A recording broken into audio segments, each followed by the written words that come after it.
Hello बच्चों, कैसे हैं आप लोग। स्वागत आप सभी का आपके अपने चैनल केमिस्ट्री दुनिया में। Hello students, welcome to chemistry दुनिया। तो आज हम एक अपना नया टॉपिक शुरू करते हैं। तो उससे पहले स्टूडेंट्स, आप लोग को बहुत बहुत शुक्रिया, थैंक यू वेरी मच हमारा 1K सब्सक्राइब करने के लिए।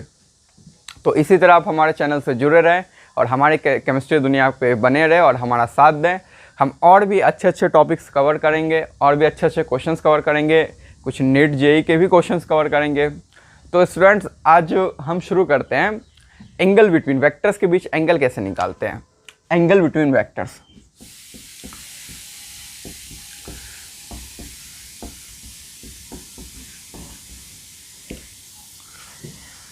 देखिए स्टूडेंट्स, किसी भी दो वेक्टर के बीच का जो एंगल निकलता है वो या तो दोनों वेक्टर टेल टू टेल जुड़े होने चाहिए या दोनों वेक्टर हेड टू हेड जुड़े होने चाहिए। समझे स्टूडेंट्स, या तो दोनों वेक्टर आपका टेल टू टेल जुड़े होने चाहिए या फिर दोनों वेक्टर आपका हेड टू हेड जुड़े होने चाहिए। तो उनके बीच का जो स्मॉलेस्ट एंगल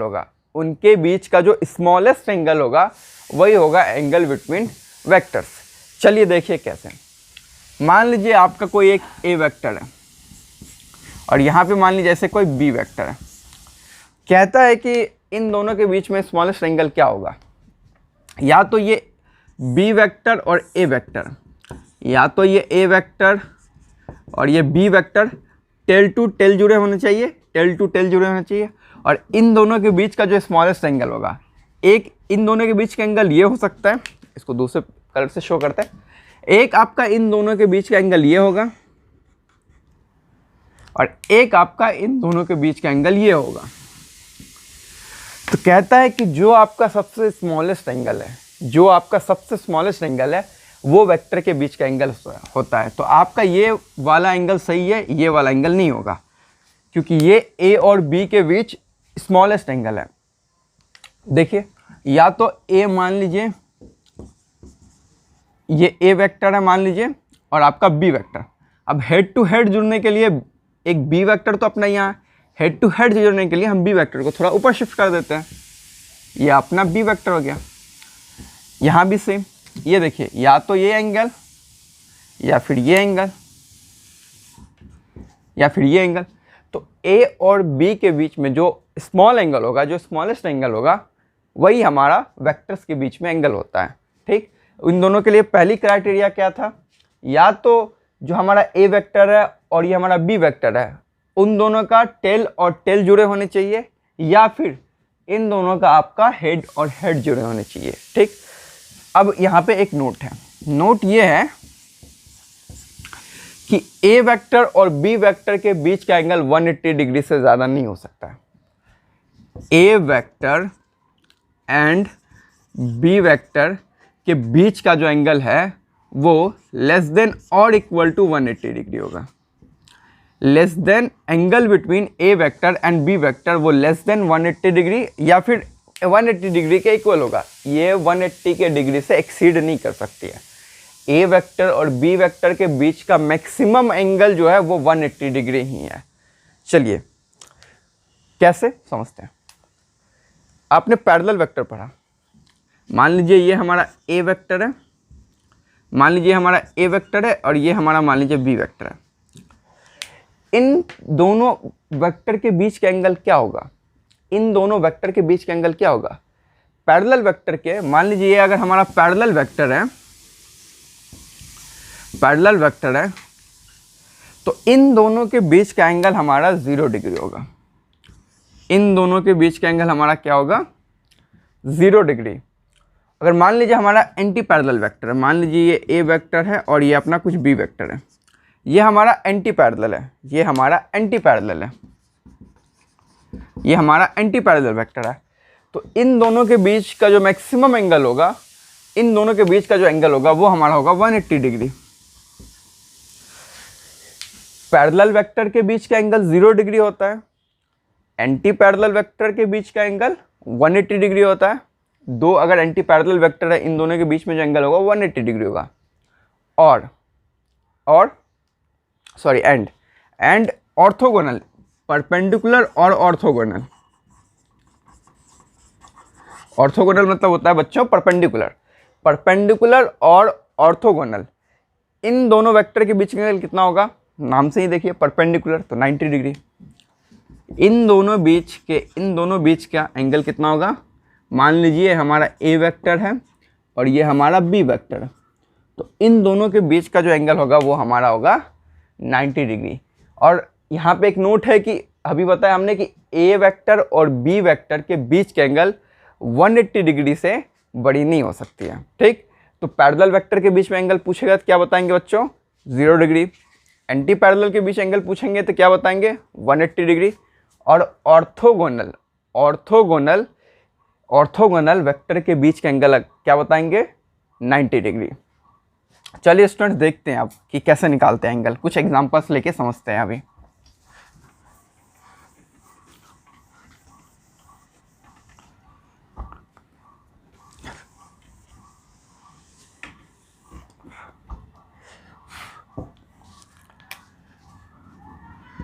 ये आपका ए वेक्टर दे रखा है और ये आपका बी वेक्टर दे रखा है, और इन दोनों के बीच का एंगल दे रखा है मान लीजिए 120 डिग्री।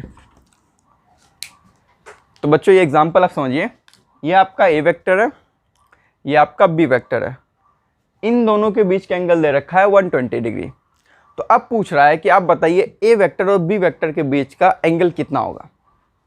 तो पहली बात, ए वेक्टर का हेड और बी वेक्टर का टेल एक दूसरे से जुड़ा है, तो पहले हमको इसमें सबसे पहले वेक्टर को शिफ्ट करना पड़ेगा। पहले हमको किस फॉर्म में मिलाना पड़ेगा? या तो हम इसका टेल से टेल को, या तो हम इसका टेल से टेल मिला देते हैं, या हम इसका हेड से हेड मिला देते हैं, जैसा देखिए आपको सही लगे। तो सबसे पहले हम देखते हैं इसको शिफ्ट करके टेल से टेल मिलाते हैं। देखिए कैसे।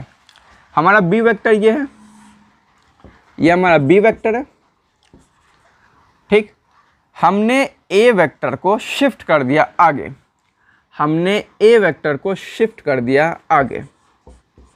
ठीक।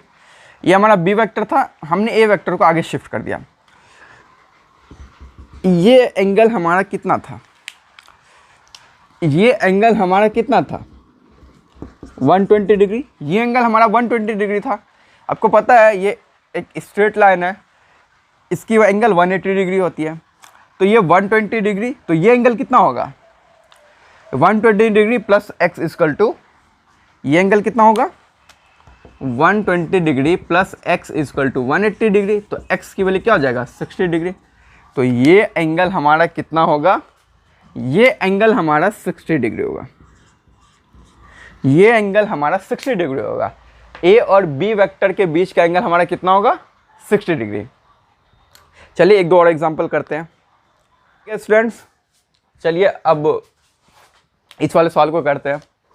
इस वाले सवाल में ये हमारा ए वेक्टर है और ये हमारा बी वेक्टर है, और इन दोनों के बीच का एंगल 40 दे रहा है। तो क्या ये ए वेक्टर और बी वेक्टर के बीच का एंगल 40 डिग्री दे रहा है? क्या ये सही है? गौर से देखिए, ये ए वेक्टर का हेड है और यहाँ पे बी वेक्टर का टेल है, ठीक ना। एंगल तो जरूर ए वेक्टर बी वेक्टर में कम है, लेकिन ये हमारे वो फॉर्म वेक्टर के फॉर्म में नहीं है। इसको हम पहले अपने फॉर्म में लाते हैं कि टेल टू टेल या तो हेड टू हेड। तो सबसे पहले हम क्या करते हैं? ए वेक्टर को शिफ्ट कर लेते हैं। ये आपका बी वेक्टर है और ए वेक्टर को हमने शिफ्ट कर लिया, ठीक। ए वेक्टर को हमने शिफ्ट कर लिया, तो पहले इन दोनों के बीच कितना एंगल था? 40। अब कितना हो गया? पहले इन दोनों के बीच का एंगल 40 था, अब कितना हो जाएगा? 140। तो ए वेक्टर और बी वेक्टर के बीच का एंगल कितना हो गया? 140। हाँ, ए वेक्टर और बी वेक्टर के बीच में स्मॉलेस्ट एंगल होगा, लेकिन पहले हमको उसको अपने फॉर्म में लाना पड़ेगा। या तो उसको टेल टू टेल ज्वाइन करना पड़ेगा, या तो उसको हेड टू हेड ज्वाइन करना पड़ेगा। समझे स्टूडेंट्स? तो इस चीज़ का खासा ध्यान रखिएगा। चलिए एक और क्वेश्चन है। यहाँ पे एक ट्रायंगल दे रखा है, एक एंगल 70 डिग्री, एक एंगल 60 डिग्री और एक एंगल 50 डिग्री, ठीक। चलिए अब इसको गौर से देखिए। ए वेक्टर और सी वेक्टर तो टेल टू टेल जुड़े हैं, तो ये तो 60 डिग्री होंगे, ये तो सही है। ये तो 60 डिग्री होंगे, चलिए ये तो सही है। सी वेक्टर और B vector head to head जुड़े हुए हैं, ये फिर 70 होंगे, चलिए ये भी सही है। सी वेक्टर और B vector head to head जुड़े हैं तो ये 70 होंगे, ये सही है। लेकिन यहाँ देखिए ए वेक्टर और बी वेक्टर, ए वेक्टर का हेड बी वेक्टर के टेल पे जुड़ा है, तो इसको हमको क्या करना पड़ेगा, इसको हमको सही करना पड़ेगा। इसको ध्यान से देखिए, ए वेक्टर और आपका बी वेक्टर ऐसा दे रखा है और इसके बीच एंगल दे रखा है 50 डिग्री।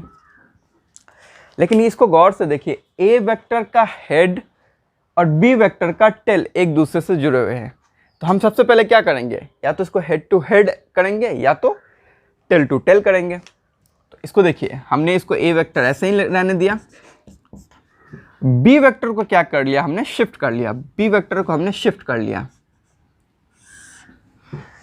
बी वेक्टर को हमने शिफ्ट कर लिया। तो पहले हमारा ए वेक्टर और बी वेक्टर के बीच एंगल क्या था, 50 डिग्री। तो हमने बी वेक्टर को शिफ्ट किया, तो अब हमारा नया एंगल क्या हो जाएगा, देखिए ये 50 है तो ये कितना होगा 130, ये कितना होगा 130। तो ए और सी वेक्टर के बीच एंगल कितना है, 60 डिग्री, सही है भाई। सी और बी वेक्टर के बीच एंगल कितना है, 70 डिग्री, सही है भाई। लेकिन ए वेक्टर और बी वेक्टर के बीच में एंगल कितना होगा, 130 डिग्री, क्योंकि एंगल वेक्टर के बीच में जब भी निकलेगा, जब एंगल हम निकालते हैं वेक्टर के बीच में, तो वेक्टर या तो टेल टू टेल जुड़े होने चाहिए या तो हेड टू हेड जुड़े होने चाहिए। समझ गए स्टूडेंट्स? चलिए नेक्स्ट टॉपिक करते हैं। डियर स्टूडेंट्स, चलिए एक चीज़ यहाँ ध्यान से देखिए, अगर किसी वेक्टर को हम किसी स्केलर से मल्टीप्लाई कर देंगे, अगर किसी वेक्टर को हम स्केलर से मल्टीप्लाई कर देंगे तो उस वेक्टर में क्या क्या चेंजेस आएंगे, देखिए। इफ वी मल्टीप्लाई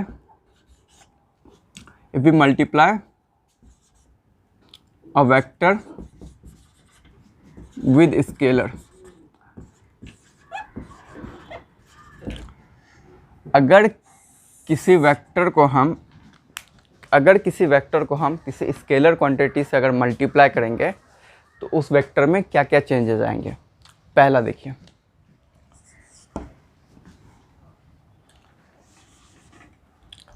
पहला क्या है,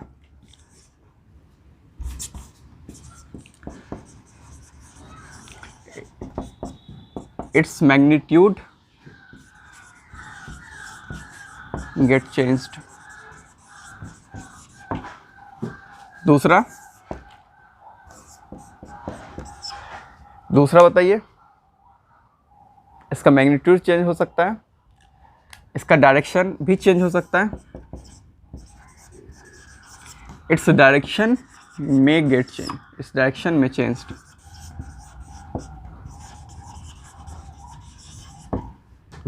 और तीसरा, उसकी यूनिट भी चेंज हो सकती है, इट्स यूनिट में गेट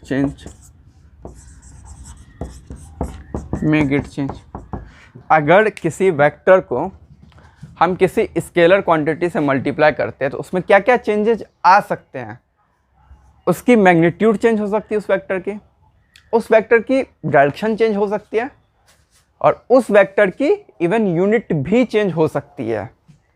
एग्जाम्पल के थ्रू समझते हैं क्या। मान लीजिए आपका ए वेक्टर था, मान लीजिए आपका कोई एक ए वेक्टर था, अगर इसको हम 2 से मल्टीप्लाई कर देंगे, 2 एक स्केलर क्वांटिटी, अगर हम इसको 2 से मल्टीप्लाई कर देंगे, ठीक, मान लीजिए पहले आपका ये वेक्टर ऐसा हुआ करता था, हमने इसको 2 से मल्टीप्लाई कर दिया तो इसका ये डबल हो गया, ये वेक्टर पहले के वेक्टर के डबल हो गया, तो इसकी मैग्नीट्यूड चेंज हो गई, इसकी मैग्नीट्यूड चेंज हो गई। अगर मान लीजिए हम इसी ए वेक्टर को -1 से मल्टीप्लाई कर दिए, अगर इसी ए वेक्टर को -1 से मल्टीप्लाई कर दिए तो क्या हो जाएगा, अभी हो जाएगा माइनस का ए वेक्टर। तो पहले ये ए वेक्टर ऐसा था, इसको हम -1 से मल्टीप्लाई कर दिए, तो अब कैसा हो जाएगा, बिल्कुल इसके अपोजिट हो जाएगा। ठीक, पहले इसकी डायरेक्शन इस तरफ थी, अब इसकी डायरेक्शन क्या होगी, अपोजिट हो गई। इसकी डायरेक्शन पहले इस तरफ थी, अब इसकी डायरेक्शन अपोजिट हो गई, तो क्या इसकी डायरेक्शन चेंज हो सकती है, हो सकती है। अगर किसी वेक्टर को हम स्केलर से मल्टीप्लाई करेंगे तो क्या हो सकता है, इसकी मैग्नीट्यूड चेंज हो सकती है, इसकी डायरेक्शन चेंज हो सकती है, हाँ भाई बिल्कुल हो सकती है। अब क्या इसकी यूनिट भी चेंज हो सकती है। अब देखिए कैसे, मान लीजिए आपका ए वेक्टर था, कुछ भी ऐसा ए वेक्टर था, ठीक। आपको पता है लेंथ, टाइम, मास, ये सब क्या हमारा स्केलर क्वांटिटी है। अगर इस ए वेक्टर को अगर हम मान लीजिए लेंथ से मल्टीप्लाई कर दिए, अगर इस ए वेक्टर को हमने मान लिया लेंथ से अगर मल्टीप्लाई कर दिया, तो इस ए वेक्टर की पहले कुछ यूनिट होगी। लेट्स एग्जाम्पल हमने मान लिया इस ए वेक्टर की यूनिट कुछ न्यूटन रही होगी। एग्जाम्पल, इस ए वेक्टर की यूनिट कुछ न्यूटन रही होगी। इसको हमने अगर लेंथ से मल्टीप्लाई कर दिया, तो ये तो हमारा गया न्यूटन इंटू लेंथ, ये तो हमारा हो गया न्यूटन इंटू लेंथ। इसकी पूरी यूनिट चेंज हो गई। पहले इस ए वेक्टर की यूनिट थी न्यूटन, इसको हमने स्केलर लेंथ से मल्टीप्लाई कर दिया, तो ये न्यूटन लेंथ हो गया, इसकी यूनिट चेंज हो गई। तो अगर किसी वेक्टर में हम स्केलर से मल्टीप्लाई करेंगे तो उसमें क्या क्या चेंजेस आ सकते हैं। उसकी मैग्नीट्यूड चेंज हो सकती है, उसकी डायरेक्शन भी चेंज हो सकती है, और इवन उसकी यूनिट भी चेंज हो सकती है। तो स्टूडेंट्स आपको यहाँ समझ में आ गया।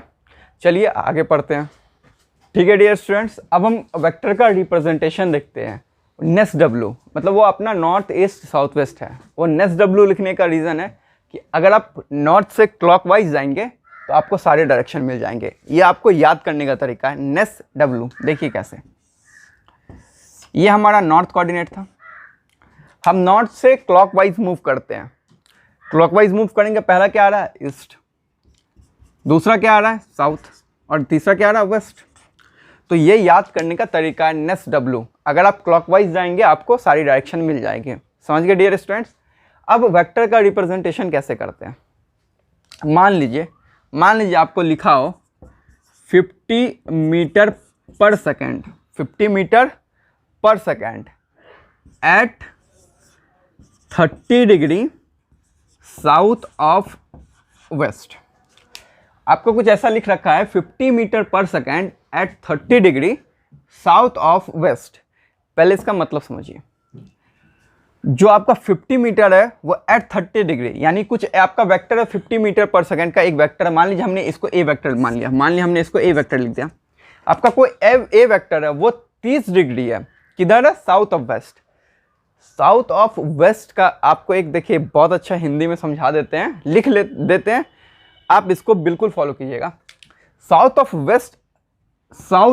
वेस्ट अगर ऐसा लिखा हो तो इसका मतलब होता है वेस्ट से साउथ की तरफ। इसका मतलब होता है कि वेस्ट से साउथ की तरफ, यानी आपको अपोजिट है। अगर नॉर्थ ऑफ ईस्ट अगर लिखा होता, मान लीजिए नॉर्थ ऑफ ईस्ट लिखा होता, तो इसका मतलब होता है ईस्ट से नॉर्थ की तरफ। साउथ ऑफ वेस्ट है तो इसका मतलब है कि हमारा जो वेस्ट से साउथ की तरफ, हमारा जो एंगल है वो वेस्ट से साउथ की तरफ है। नॉर्थ ऑफ ईस्ट अगर लिखा हो तो इसका मतलब है कि हमारा जो एंगल है वो ईस्ट से नॉर्थ की तरफ, हमारा एंगल जो है वो ईस्ट से नॉर्थ की तरफ। चलिए स्टूडेंट्स, हम इसी को आपको प्लॉट करके बताते हैं कैसे प्लॉट करते हैं। इसी को आपको हम प्लॉट करके बताते हैं कि कैसे प्लॉट किया जाता है।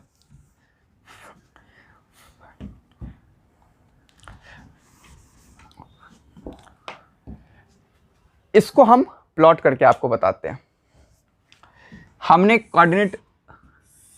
हमने पहले डायरेक्शन सेट कर लिया, नेस W north east south west, ठीक, हमने सेट कर लिया। अब हमारा क्या है 50 मीटर पर सेकेंड और साउथ ऑफ वेस्ट, यानी साउथ और वेस्ट के बीच ये जो हमारा वेक्टर है साउथ और वेस्ट के बीच है। तो पहले हम ये वेक्टर मार्क कर लिए, ये हमारा ए वेक्टर हो गया। हमने वेक्टर मार्क कर लिया, ये हमारा ए वेक्टर हो गया। अब बोल रहा है कि 30 डिग्री है साउथ ऑफ वेस्ट, यानी जो 30 डिग्री एंगल है वो किधर से, वेस्ट से साउथ की तरफ बन रहा है। हमारा 30 डिग्री एंगल किधर बन रहा है, वेस्ट से साउथ की तरफ। तो अब देखिए 30 डिग्री किधर होगा, वेस्ट से साउथ की तरफ, यानी हमारा एंगल ऐसा जा रहा है। ये एरो देने का मतलब है कि वेस्ट से साउथ की तरफ जा रहा है हमारा एंगल। तो ये 30 डिग्री।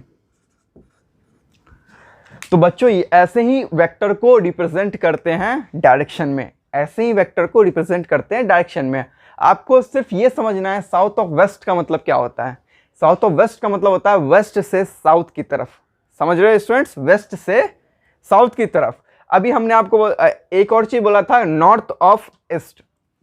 चलिए इसी सवाल को हम लिख देते हैं नॉर्थ ऑफ ईस्ट, इसी सवाल को हम लिख देते हैं नॉर्थ ऑफ ईस्ट। अब देखिए हम कैसे रिप्रेजेंट करते हैं अब देखिए हम कैसे रिप्रेजेंट करते हैं इसको।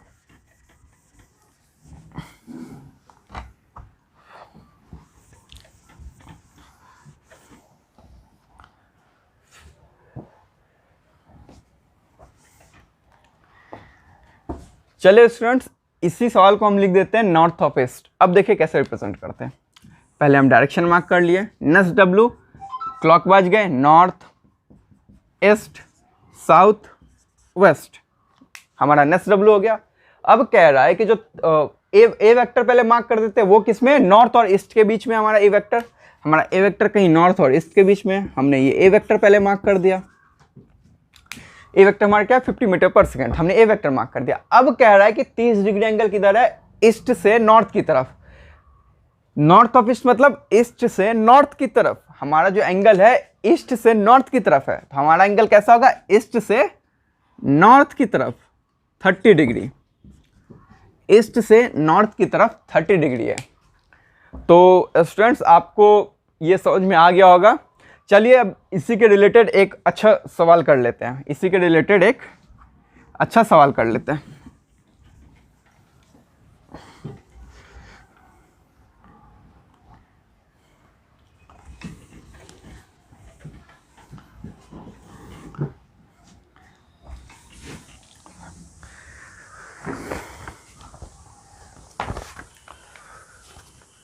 चलिए सवाल यहां पे है, a man moves towards 3 meter north, then 4 meter towards east, and finally 5 meter towards 37 degree south of west। अब पूछ रहा his displacement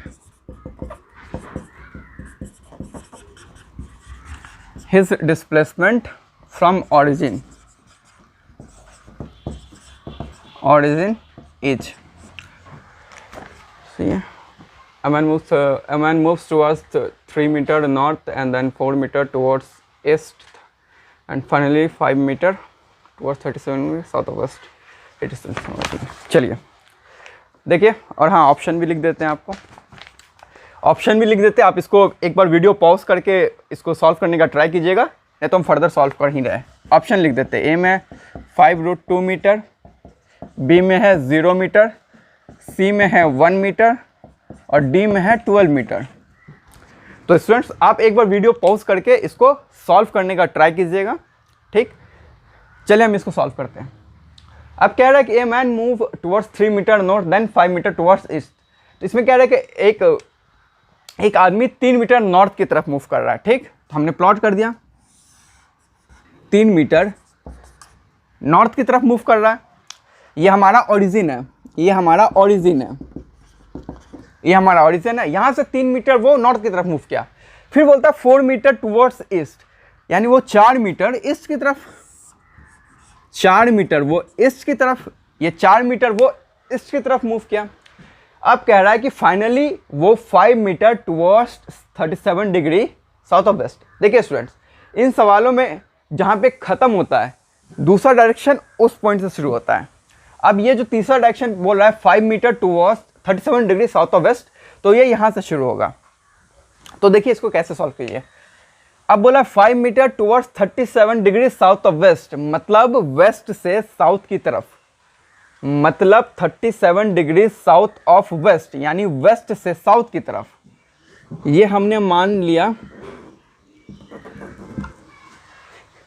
ये कह रहा है कि वो 37 डिग्री, वो फाइनली 5 मीटर 37 डिग्री किधर मूव कर गया, साउथ ऑफ वेस्ट। तो साउथ वेस्ट से साउथ की तरफ, वेस्ट से साउथ की तरफ वो मूव किया 37 डिग्री, वेस्ट से साउथ की तरफ मूव किया 37 डिग्री। ठीक, कितना मूव किया? 5 मीटर। कितना मूव किया वो? 5 मीटर, यानी 37 डिग्री वो मूव किया 5 मीटर।